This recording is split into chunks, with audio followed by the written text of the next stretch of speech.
Welcome into an all-new episode of Panthers on Tap. I'm Curtis Rauen, joined by Bryson Karbley, coming to you guys on a Thursday evening.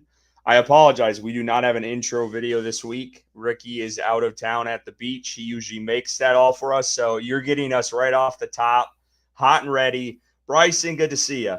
Good to see you, man. Good fourth weekend. I hope you had one too. We kind of chopped it up a little bit prior, but good little vacation.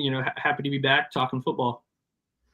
Yeah, the fourth was good. Weather held out for the most part until Sean Tall came and dumped a bunch of rain on half the state, and we're still dealing with rain as we speak. I swear, I literally looked every day has like rain chances, and I'd like to see the sun, hopefully maybe during the weekend. But yeah, it's good to be back. Like I said, Ricky is not with us tonight. He is.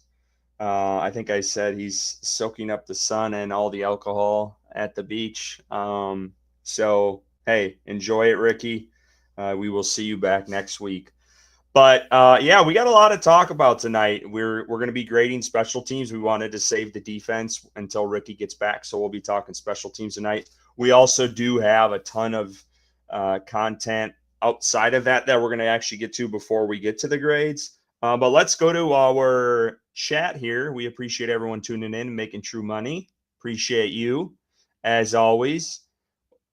Carter, it's been a while, I feel like. Appreciate you tapping in with us. That logo is so fucking cool, dude. I heard about it and listened to that last episode. Appreciate you, Carter, for coming on here. We'll let some more folks trickle in here. Let's start with what we always do on this show, and that's what are you drinking, Bryson? What do you got for us tonight? Yeah, I'm boring tonight, man. I'm keeping it light with some Michelob Ultra. I got two ready to go. Just what I had in the fridge. Didn't have a chance to run to the store, so just drinking Michelob Ultra, man. Yeah, I was telling Bryson before the show, I've been trying to find these. They're called Lucky One Lemonade. It's made from High Noon, the company, and it's actually, if you see, it's Miss Peach's, Dave Portnoy's dog on it. It's a drink that they put out, a line for him, and this one is a blueberry vodka with real lemon juice, 4.5% alcohol. I told Bryson I've never had this, so this is going to be a live test on air. We'll see how it is.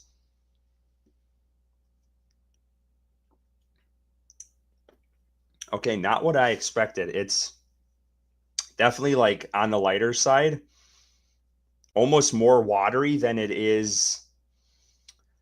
Man, I'm trying to compare it to Is it something. like a seltzer or? The lemonade kick doesn't really get you. It's more watery than it almost tastes watered down, if that makes any sense at all. You can taste blueberry in it, a faint lemonade, but yeah, it's decent. Like I would drink it on a summer day. But yeah, that's Lucky One Lemonade. Give it a try. I know it's been going around. Maybe I didn't sell that very well, but it is kind of watered down. It is. It doesn't. Yeah, it's definitely more watery than I expected, honestly.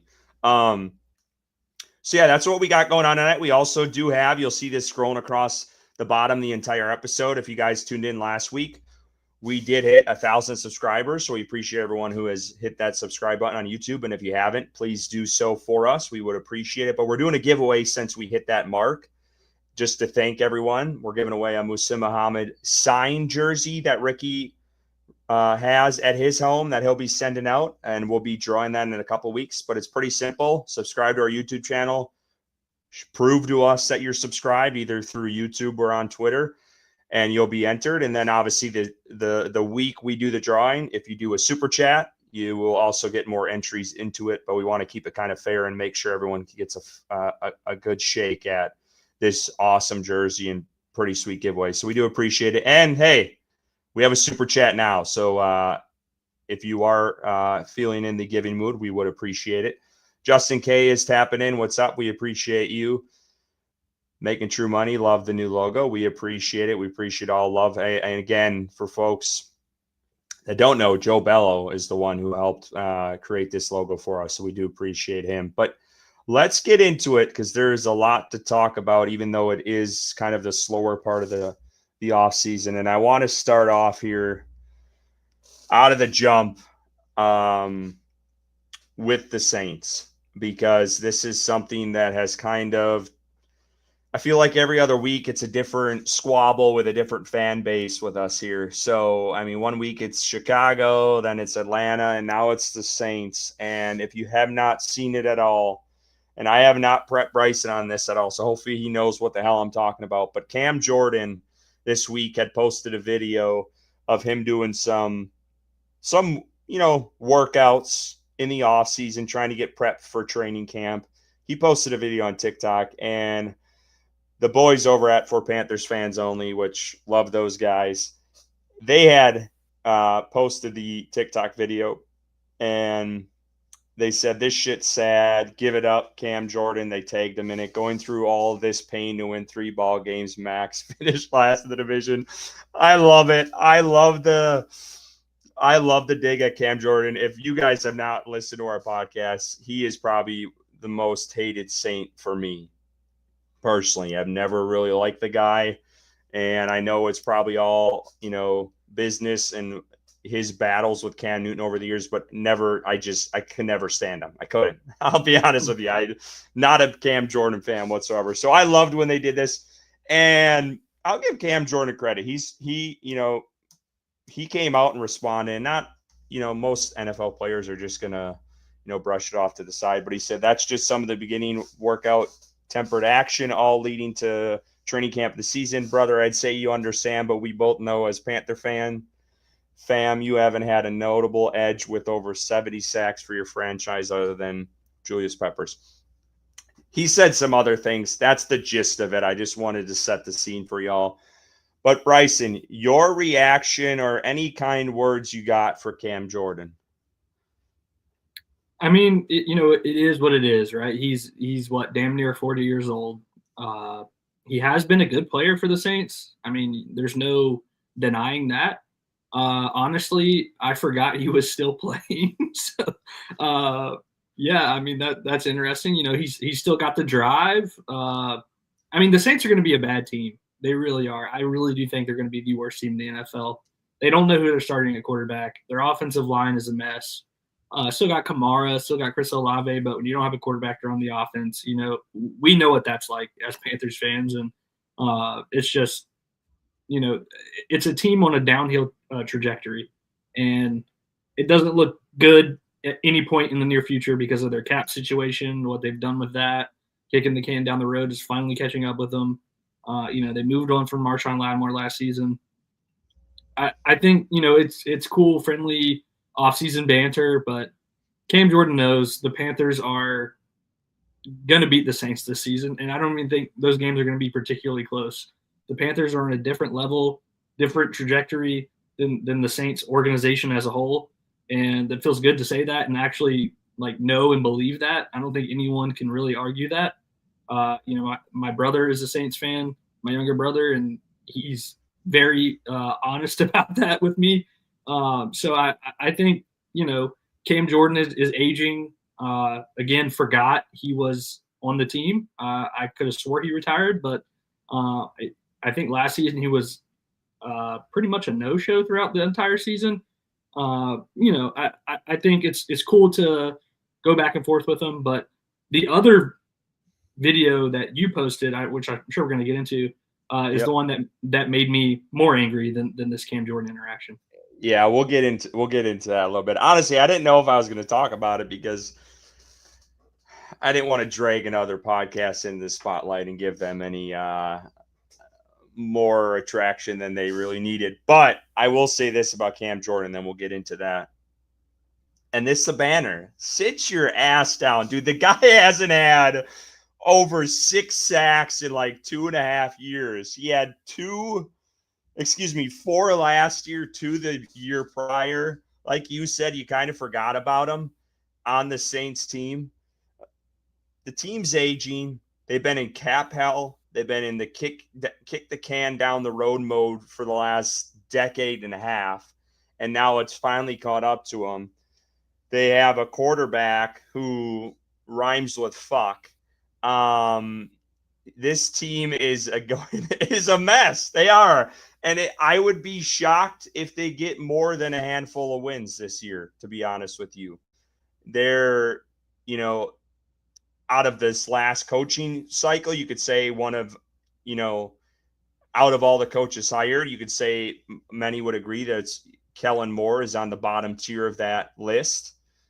And, their O-line has been depleted.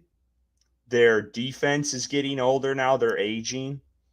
They have some pieces on offense. I'll give them that. They have some weapons still, but yeah, man, when you don't know what the single caller is going to be and what he's going to do under center for this team this year, I have no fear about this Saints team whatsoever.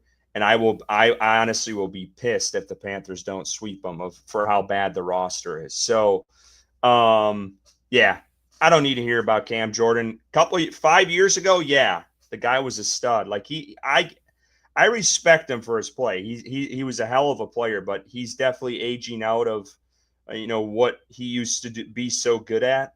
And but I do love that he responded. I'm glad we kind of woke them up, because even last year he was talking shit when the Panthers beat the Saints. He's like, yeah, I'm sad to see that we had to lose to Carolina for the fans or something like that. So I appreciate he's keeping the rivalry alive, but Cam Jordan, sit your ass down. Let's go on to, though, that podcast. So you brought that up, and that was something, honestly, it just came up in my TikTok feed just randomly. And I obviously watched the video, and I'm like, you gotta be kidding me. You gotta be kidding me. So I was like, I'm sharing this shit. This is crazy. So let me pull up. This was just one of the quotes that podcast. And if I can get the name of it, I'll name drop them. I'll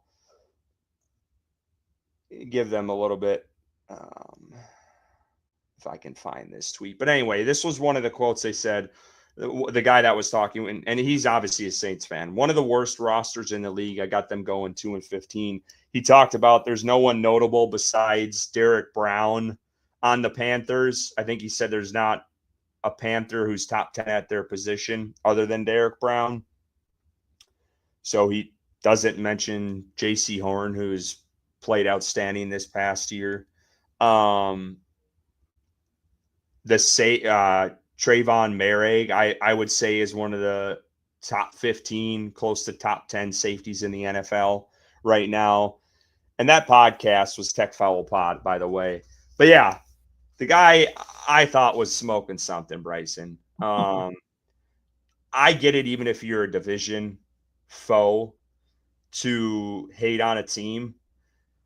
But if you are being truly realistic and not just a troll and trying to make a headline, which this person clearly did. I mean, the tweet blew up and I figured it would. I knew fans would have something to say about it. But there's just no fucking way. If you're being realistic, you think this roster, he said this roster could go 0-17 this year, but he said, I give them a couple wins because most teams there's not teams that go winless ever, since Detroit. So yeah, I don't think it's realistic. And then for him to have them getting swept, I think they get one win they get one win against Atlanta, and that was it. And then the Saints sweeping. Yeah. The Panthers. So just again, I didn't want to give too much of a spotlight to them, because usually I just, when people are talking stupid like this, I honestly most of the time just ignore it. But I'm like, fuck this. It's the off season. It's slow. Let's stir the pot a little bit here. But yeah, come on. Like the Saints, for being the fan base you are in the NFC South, which a lot of folks look at as, we can admit it as a down division across the NFL in the last couple of years. And then for you to be at the lower tier of that division right now, and majority of fans would agree with that. Come on, you're just talking stupid at this point. So, Bryson, I know you got something to say about it. Yeah, I know he does not believe that. whatsoever. If you take this quote that you have up on the screen right now, one of the worst rosters in the league, I got them going 2-15. That could very easily be the New Orleans Saints when you ask people across the NFL, other fan bases. This is a sentence that could be said about your team. I think just the disrespect shown. I really don't. I think it was rage bait. Honestly, I don't think the man believes it. The roster did nothing but improve last season, and we didn't get 2 wins last year. I think this is a lack of ball knowledge about the Carolina Panthers and seeing how Bryce Young ended the season. Chuba Hubbard played. Adding another 1,000-yard rusher, adding to the defense. Like this makes zero sense. He does not have any leg to stand on when making a stupid statement like this. I just think it's rage bait. Do what he did, successful in doing, getting views for his podcast. So that's good. But there's no way I would bet almost everything I own that the Carolina Panthers finished with a better record than the Saints. And the Panthers are not getting swept by the Saints. I put my life on the line. That's not going to happen. The Saints are, I would say, going to be the worst team in the league. I can't think of a team in a worse situation than the New Orleans Saints right now. So I think Carolina sweeps the Saints, and like I said earlier, I don't think it's going to be particularly close in those games. So successful rage bait, but I mean, what he said just makes zero sense. There's no like facts or like anything to present that this would make sense to anyone in the entire fan base or across the NFL. So yeah. Yeah, I agree with Justin here. And I was about to say this, and then he popped this comment up. But the Saints are in the running for the first pick. Like, I'd be shocked if they're not. I would be stunned if they're not holding picks 1 through 5 in this upcoming draft. I would be stunned. I really would. Like, this team, they have a big question mark at quarterback. They're gambling on a rookie they got in what round did they even draft him in? I think he was in the second round. But he's 25, 26 years old, and it like had major injuries like 3-4 years in a row. I believe he was like a 6-year senior.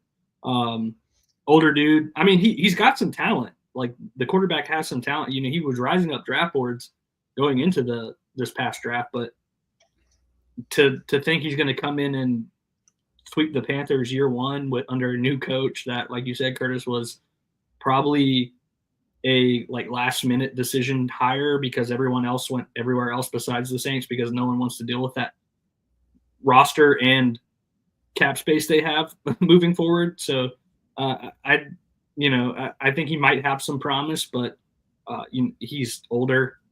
Again, injury history, and I just wouldn't bank on that if I'm the Saints moving forward.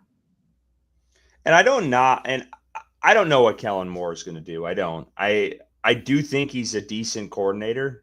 I mean, he led the Philadelphia Eagles in that at the helm there. Obviously, he had a shit ton of weapons across the board between the QB, the wide receivers, the tight end, the amazing offensive line, Saquon Barkley. The guy had everything under his arsenal to play with, really, all the tools in the shed.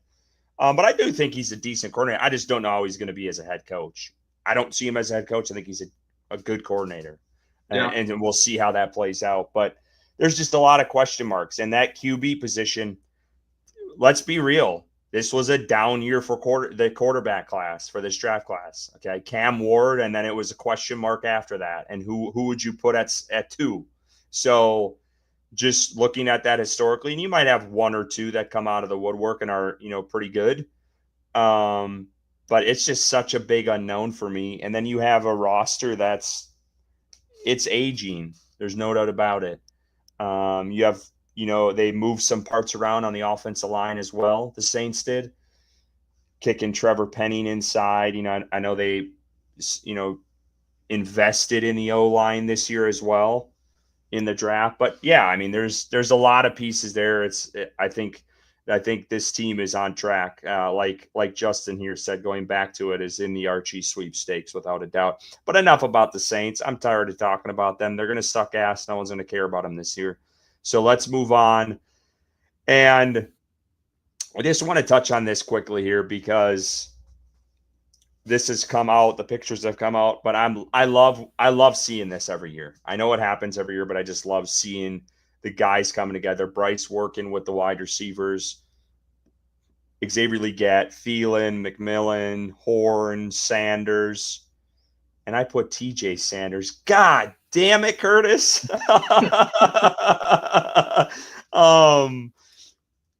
But yeah, those guys all working out. The guy I love too, and I can't even get his name freaking spelled right. Just a There we little go. dyslexia. That's all. But yeah, it's great to see this. Especially for the rookies. You know, Jimmy Horn going out there. I know he was kind of had, and even McMillan, he was out for a little while there at the end of mini camp. They just kept him as a precaution.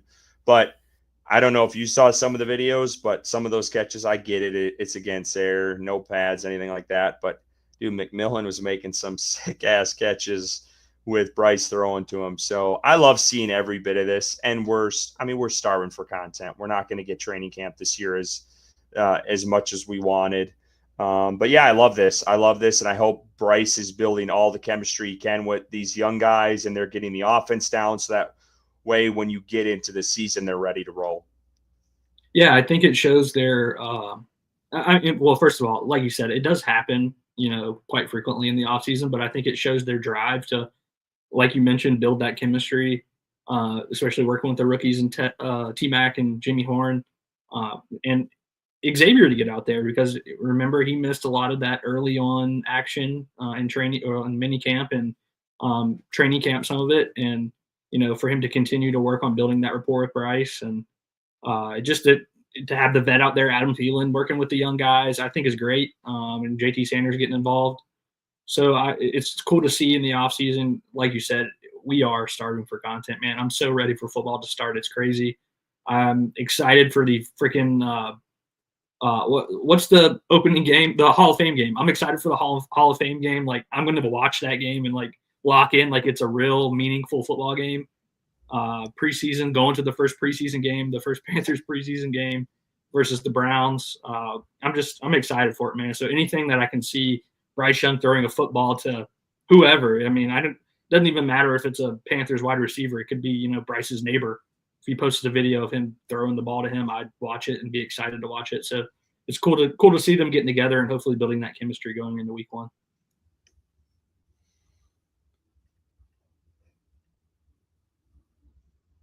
Oh, look at Matt. Matt's coming in your ear. Look at my guy. Appreciate you, Matt. How's them fish coming?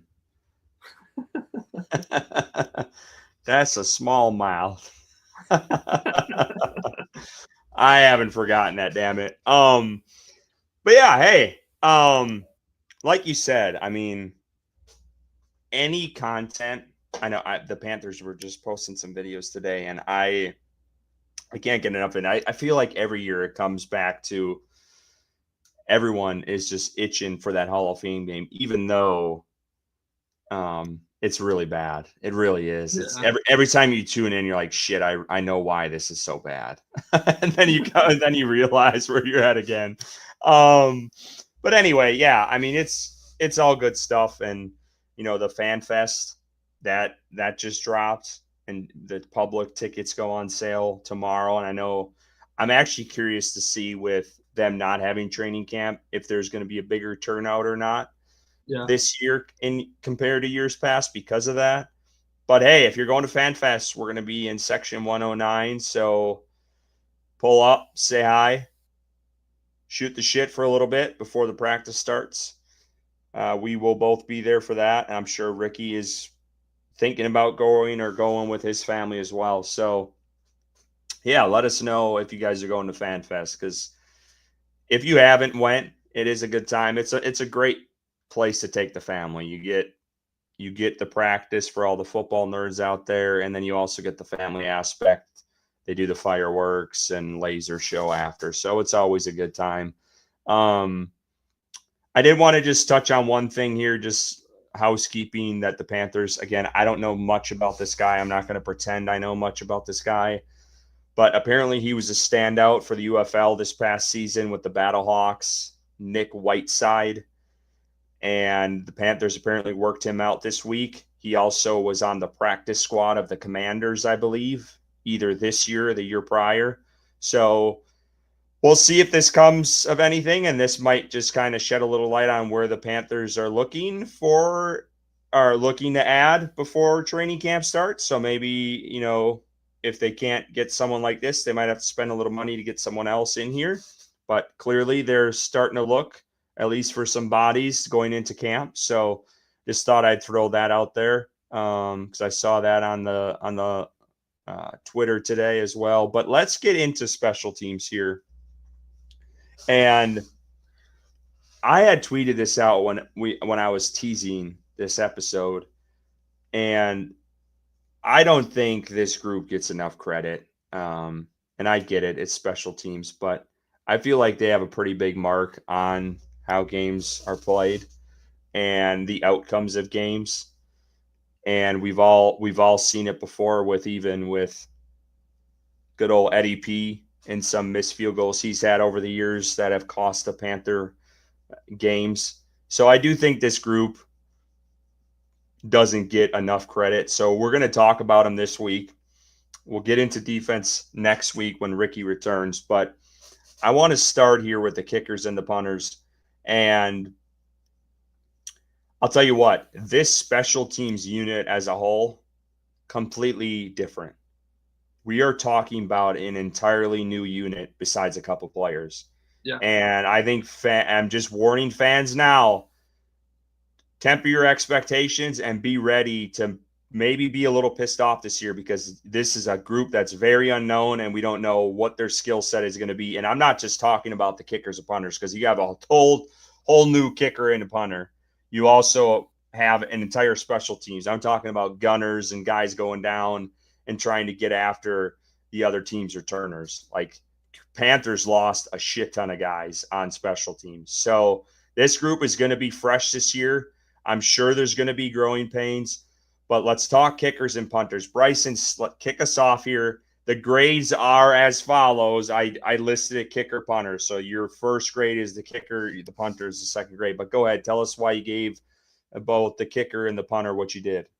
Yeah, so starting with the kicker, I imagine the guy on the screen here is going to win the job, and Ryan Fitzgerald. I think a C is fair because it's just unknown what he looks like at the NFL. But he is coming off a really good season for Florida State. Kicked 100% success rate, 13 out of 13 field goals last season with a long of 53. Made all of his PATs. The year prior to. But did miss, it looks like 3 field goals at a 90% rate the year prior. So I think he's got some promise, and I could see this kicker, being a very good one for Carolina moving forward. But because it's unknown right now, I'm not going to project and say it's a B plus or an A group because it's just we haven't seen him on the NFL field. But I do think that there is promise, and I am extremely excited that they moved on from Eddie Pinheiro and that we are not going into training camp with another quote-unquote kicking battle with him involved in it. Let's not go to punter, though, next. Once you're done with kicker, I'll go next. Okay, yeah. So I mean, really, to sum it up, I think this kicker in particular, and Ryan Fitzgerald, I would say he has potential to be like a Pro Bowl kicker in this league if he continues to, build upon his last season at Florida State.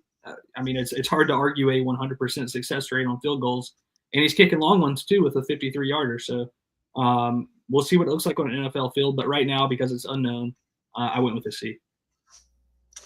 Yeah, I was in a similar boat and trying to do a little projecting as well because I do like Fitzgerald. I think he adds a bigger leg to this room, which Carolina has needed.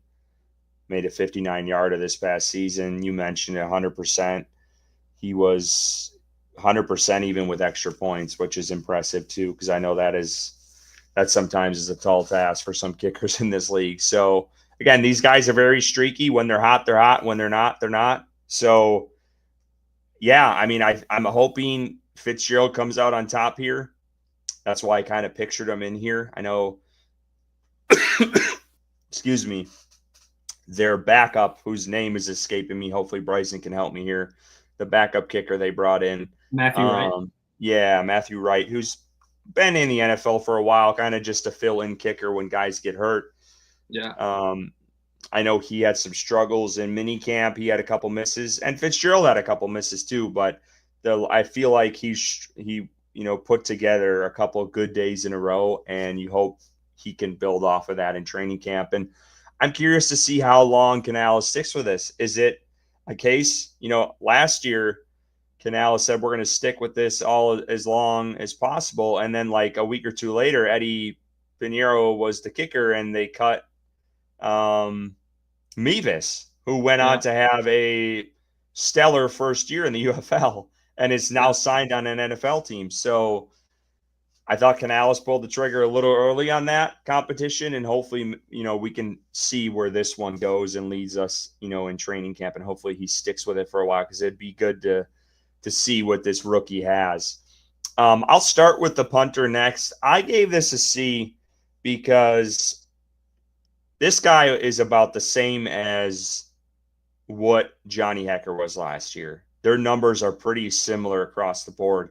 And I thought Hekker, and I was this way if you listen to us at all last year, I didn't think he was great. I thought he was average at best, Johnny Hekker, this past season. Other folks might disagree with me. They might have thought he had a better year. I didn't.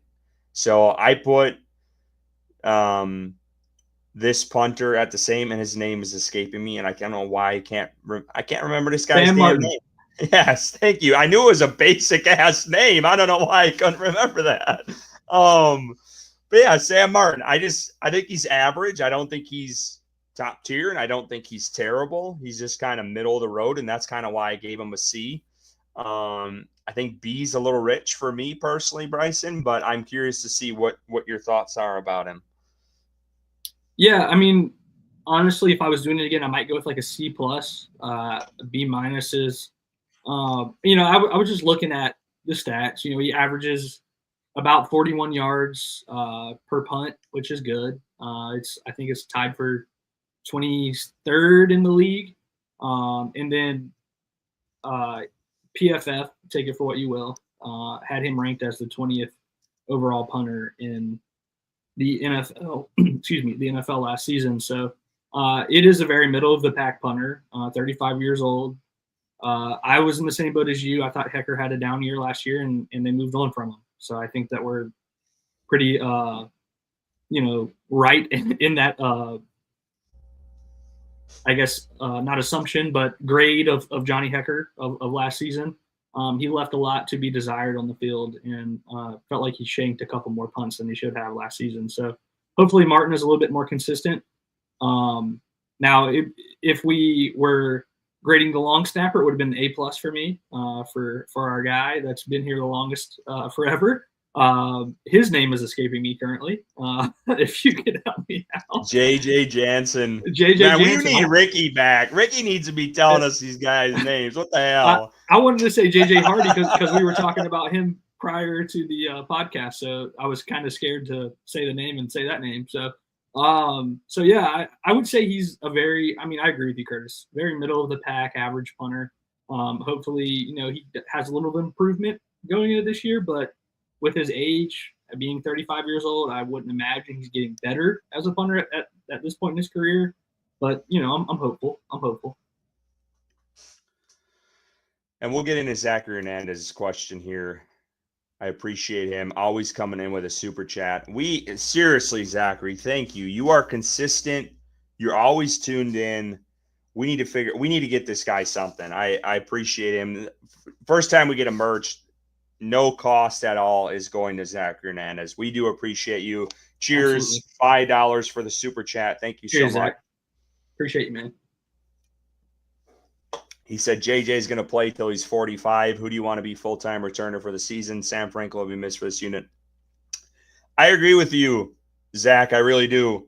Like I mentioned off the top when we started talking about this group, 4 of the 6 top statistical players in the special teams unit is gone this year, which is huge. Sam Franklin, one of them.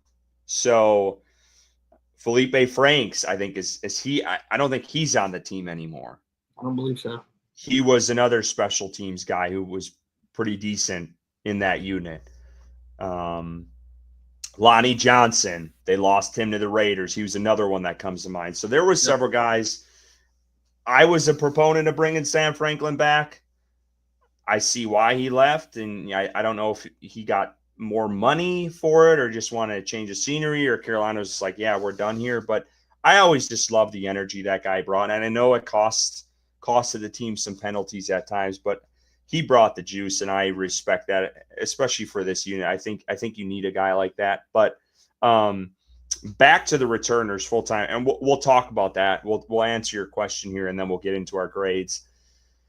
I think if I had to guess right now, I think it's ETN as the kick returner, and I think it's Jimmy Horn as the punt returner. And I think, man, I can't think of names tonight, man. I feel stupid. And I think, and Blackshear there, it came popping in my head. Blackshear, I think Blackshear is the odd man out. I don't think he makes this team. Yeah. So if that would be my guess. I do think they value ETN as a returner, and that was mentioned in the blueprint. And I think that's pretty obvious. Like they valued him a lot there, as well at running back. And I think Jimmy Horn, he gives you a different element than what Blackshear would be. So again, if you want to flip them, you want to say ETN's a punt returner and Jimmy Horn's a kick returner, whatever it is, I think those are your two returners. I do. And I think those guys are going to give you a little bit different element than what you got out of Blackshear last year. And I don't think they have value in Blackshear in that running back room. So I think for this team, I think he is on the outs going in. And I know statistically, if you looked at it last year, his numbers were higher, but I think those numbers were also skewed too because of the amount of attempts he got. So anyway, that's just my tidbit. Bryson, do you want to answer that too? His question? Yeah. I think I agree with you on the kick return. I think it's going to be ETN, and I think Horn will be back there with him. On each side of the end zone. I think Horn and ETN will handle those duties. But on punt return, I think they probably want like a veteran guy there that's not going to be blinded by the lights and get nervous and muff punts and things like that. So I imagine they would go with David Moore if he makes the roster, or Hunter Renfrow, someone like that on punt return, just someone that they can trust a little bit more at this point in their career. But that's not to say that maybe one of these young guys shines and in training camp and shows that they can, consistently field punts and make something happen. But I would put my money on more of a veteran guy on the punt return. So either David Moore, Hunter Renfrow, someone like that. Why don't you go with your grade then right away here? You gave him a C+. Again, I feel like before you go, I think there's just so much new here that we don't know. So I feel hesitant to give a high grade when it's just a lot of unknown. But go ahead. Yeah, and it was my thought as well. Again, a group that has a lot of potential with ETN and Horn and whoever else, Xavier Legette, if he's still going to get some opportunities back there returning kicks. I think it's a group that can be really, really, really good. But again, just a lot of question marks. So because of that high level of potential, I went up to a C+, but I think I need to see something on the field when it matters before, getting out of that C level grade.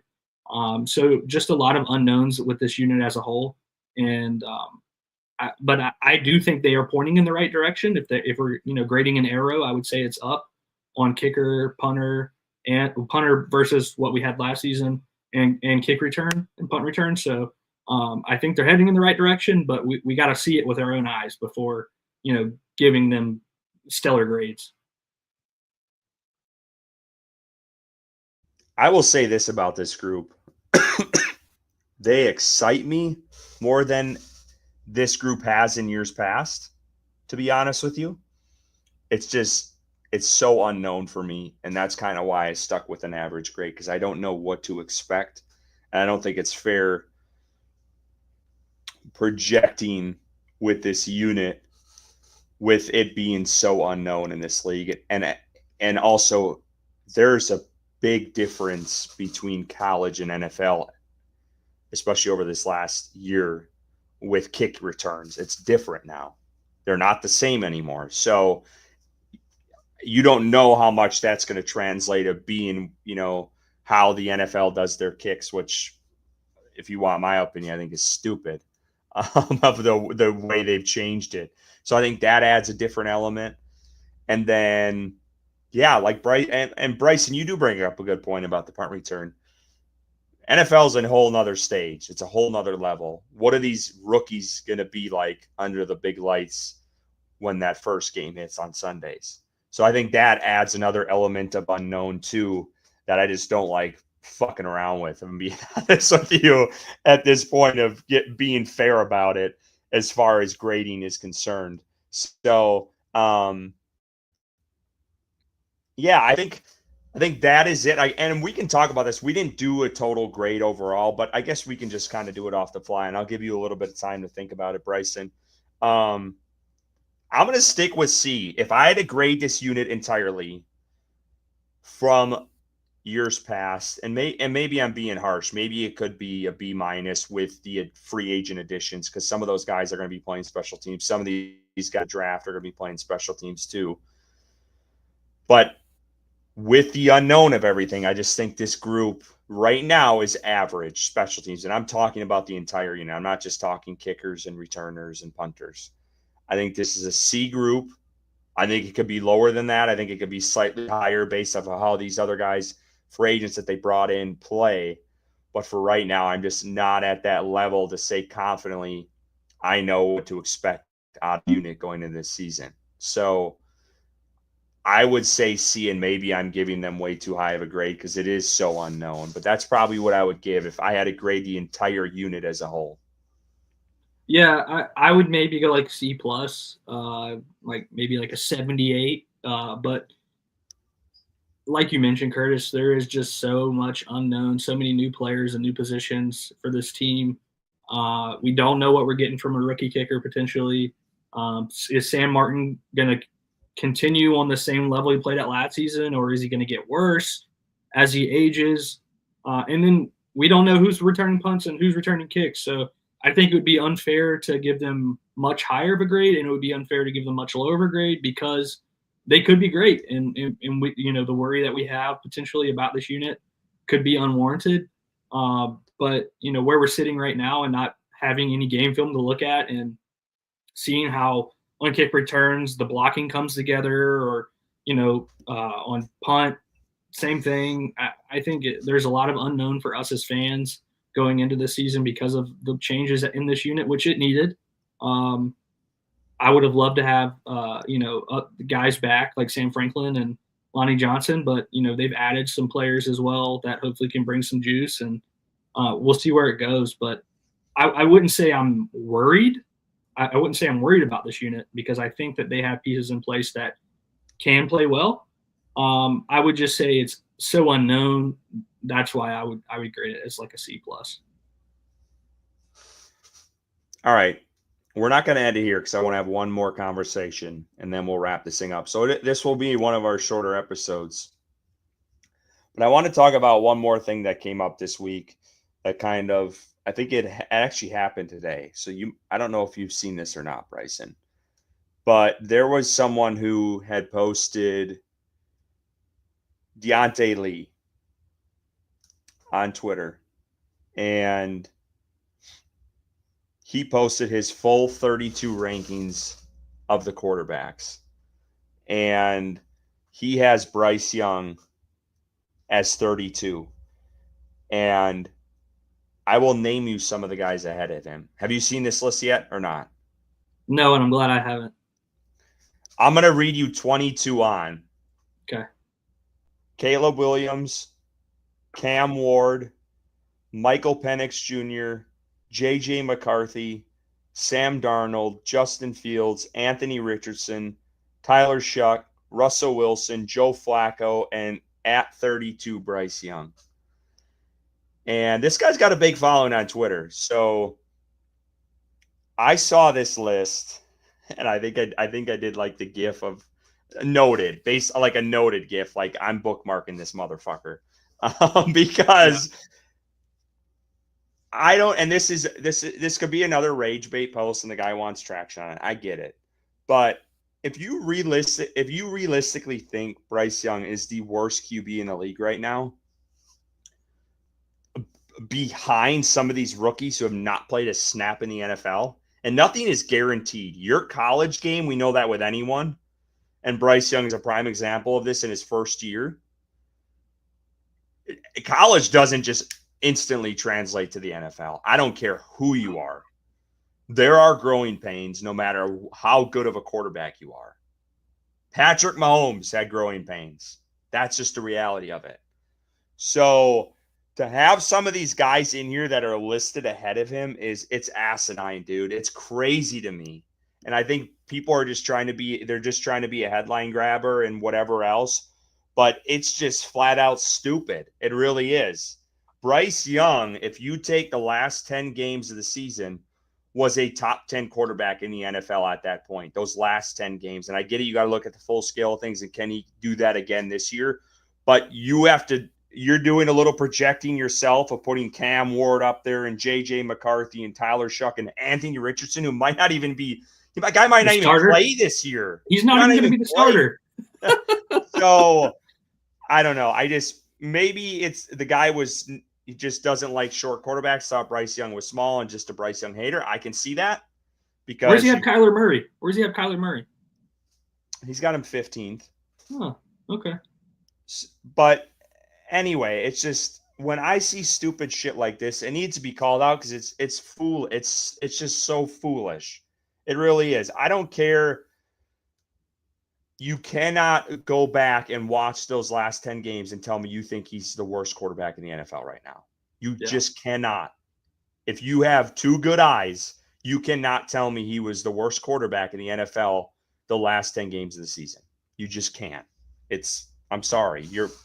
It's so damn bad. And it frustrates the shit out of me because there's a section of the NFL that thinks this, and they're so set in what they thought of him pre-NFL and him coming out into the draft that they're not going to change their mind even if he's outstanding this year.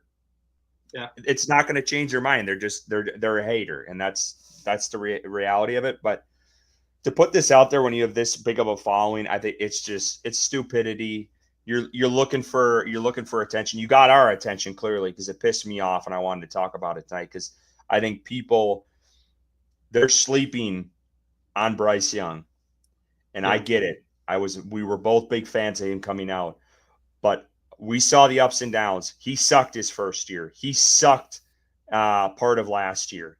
There's no doubt about that. He got benched. He deserved to be benched. And that's someone who didn't like the benching. He deserved to be benched. But he came back and he played at a very high level the last 10 games of the year. And if he continues on that trend, you better fucking look out. Yeah. Yeah. What's this guy's name again? I'm going to go look at this post after we get off of here. Deontay Lee FB is his handle.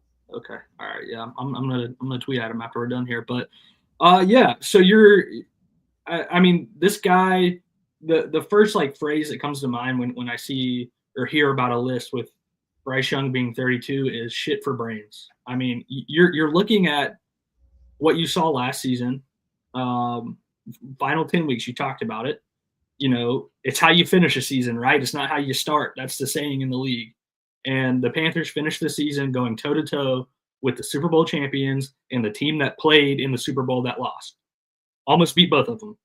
Bryce Young was dueling with both of those quarterbacks with a team that had Adam Thielen as the best wide receiver, a rookie who didn't live up to expectations, and a good running game. I'll give people that. He had a good running back behind him at center.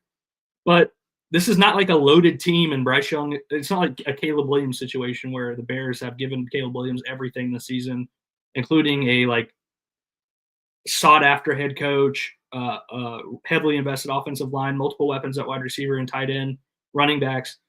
This is a roster that was shitty when Bryce Young came here. They built the offensive line. They've just now started to give him more weapons on the offense. And Bryce Young came out of last season, the final 10 weeks, like you said, Kurs, a top 10 quarterback. To put him at 32 is just stupidity at its finest. And it you talked about the people that want their pre-draft rankings or pre-draft whatever they write up about these guys to be right so bad that they're blind to what they see on the field. And there are some Panthers fans that are like that too, by the way, regarding Bryce Young. Not going to name them, but they know who they are. And I think that this is just that case, right? This guy probably, I don't know for a fact, I don't really know who this is, but this guy probably wrote up something saying, "Oh, Bryce Young at one's a bust," blah blah blah blah blah, and he's just trying to continue that, push that narrative that he's originally believed in.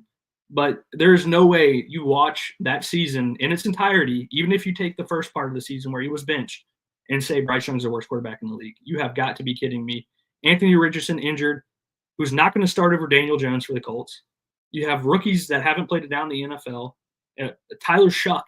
Are you fucking kidding me? Like, Tyler Shuck might not start. It could be Spencer Rattler, and these other quarterbacks across the league that just haven't even shown the flashes that Bryce showed last season. So, and it's just so stupid, dude. He's got Joe Flacco. Come on, man. Yeah, Come on. that's the full list. If you can kind of see it, you might need a magnifying glass to see it. But Okay, Deontay Lee FB. All right, yep, I'm coming for him after this. So one of my biggest gripes, and this is going into another conversation, but it's part of the list, so we're going to talk about it.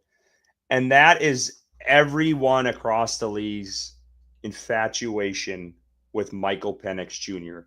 And I cannot wrap my head around it in the Here NFL. We go.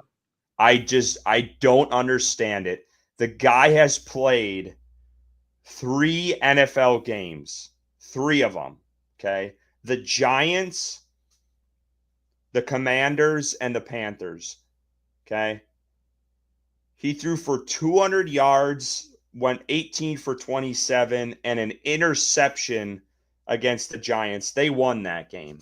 And I believe he was carried, if I remember this game correctly, by Bijan Robinson. I think this was a game he went off because they won 34-7. He lost to the Commanders, had a 54% completion percentage, and threw a touchdown and interception in that game.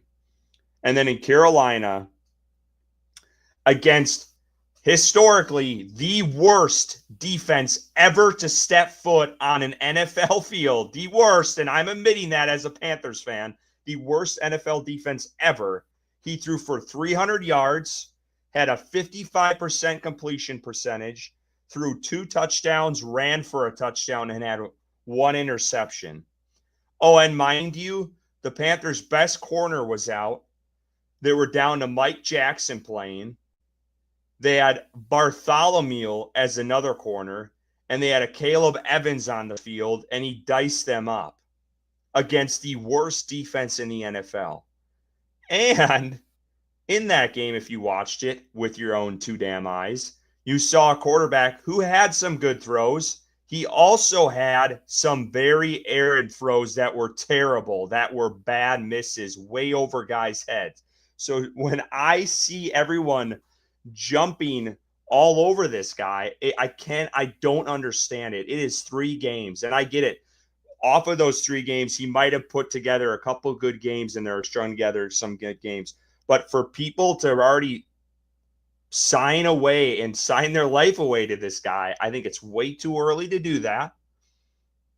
And you need to pump the brakes. And I'm not also saying, and this goes back to Bryce Young, I'm also of the understanding you can't just put the Bryce Young's the last 10 games and say, take it to the bank, and this guy is a top 10 QB. I'm not saying that at all. But to put him at 32 behind some of these guys that haven't even taken a snap in the NFL, put him in the upper 20s at least. Put him in that Caleb Williams range around there, because I think he's deserving of that. And I think Bryce Young needs to grow. There's no doubt about it. And we've talked about that over the past couple of weeks. I think he needs to prove that he can start the season off on the right foot, and he needs to continue what he did last year. And if he doesn't, I think he's going to take a step back. So I'm not of the understanding let's just write this guy off and, he's a top 10 quarterback. He needs to make improvements too. But to go off of 3 games and say Michael Penix is the next best thing in this league is crazy to me. And the entire NFL is that way. And it's the national media, it's their idiotic fan base. And everyone is just jumping on this guy's bandwagon. And I think it's bullshit. I really do. Because can you imagine if Bryce Young had 3 games like this? You think he's getting the same bandwagon? And Absolutely everyone's not. jumping on his ass? Like, What, there's no way in hell. The stats were what, 3 touchdowns and 3 interceptions. He's got the Jameis Winston stat line of 30 touchdowns and 30 interceptions if he's on track. I in a rushing touchdown was in there. I think. I mean, it's not like he lit the league on fire when he started those 3 games. I think you pretty much said it, man. It's just I think this is a similar situation to the Bryce Young stuff that we talked about earlier, right? The pre-draft process. A lot of people like Michael Penix, and they want to see him do well because of their pre-draft, what they conceived about him as an NFL player. And I think he just garnered more excitement than Bryce Young did with his short frame, I guess. I don't know, but I don't understand it either. I don't think Michael Penix is better than Bryce Young. I do not believe that whatsoever, and I will stand on that. We have 3 games of game film in the NFL on Michael Penix, and none of it was super impressive at all. And like you mentioned, his best game was against the worst defense in the entire history of the National Football League. And it wasn't a barn burner, 450-yard, 4 touchdown performance, like we saw against that defense quite fucking frequently last season. So it's frustrating, man. But I'm gonna let the guy know how I feel after we're done here. Yeah, and I will say this too, because I know Atlanta Falcons fans are going to say, well, Bryce Young played a really bad defense.